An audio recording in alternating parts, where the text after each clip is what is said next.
Ayan. Bulaklak ni Marian. Adi, asma, labas sa burika. Ta-da-da. Ta-da-da.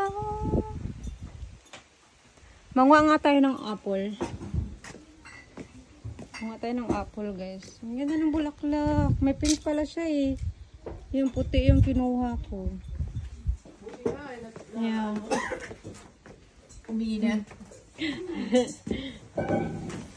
Lansunis, oh. Lansunis is real job. Yung lansunis. Straight from the Philippines. Well, rambutan, oh. I mean, Pero yung magsumagal ng mga ano eh. Hindi naman yata Mga pag prutas. ano po, di ba? Sa ay pwede. check-in. Hindi yan pwede. Sa check-in. Papasok dito, depende. Pag na-tsempo makabayad ka ng multa. Pag Pero hindi, sinasahan kayo. hindi rin. Bawal talaga. Pag fresh fruits. Mm. Ay. Wala pala. Masala tean. Spanish bread. Spanish mo. Man mo nga. Mayan na ako Hindi siya kakain. masyado kasi tinamad ako magmasa. Nabusog ako sa ano. Sabi ko kulang sa masa talaga to. Tsaka kulang sa concentrate.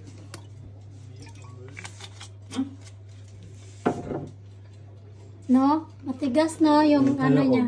Pero masarap naman yung ano niya. Yung ano niya. Mahal. Kaya siya. Mahal. Masarap naman yung ano niya. Oo, yung feeling. Oo. Gumawa din ako ng Spanish bread eh. Anong ginamit mo dyan? Yung coconut ano? Hmm? Eh, anong feeling mo nilagay? Ano, butter, salt, ay, butter, sugar, o garina. Yun lang? Tapos gatas. Gatas powder? Hindi, condense nilalagay ko. Ah, Wala akong powder condense. eh. Masarap yata. Mas maganda yata powder. Yun din niya. Yung ano ko eh. Wala akong powder eh. Ah. Hindi ko inaano yung kamatis. Siniwa kay ano siya, mag-asim. Mag-asim siya. Saka masarap naman to.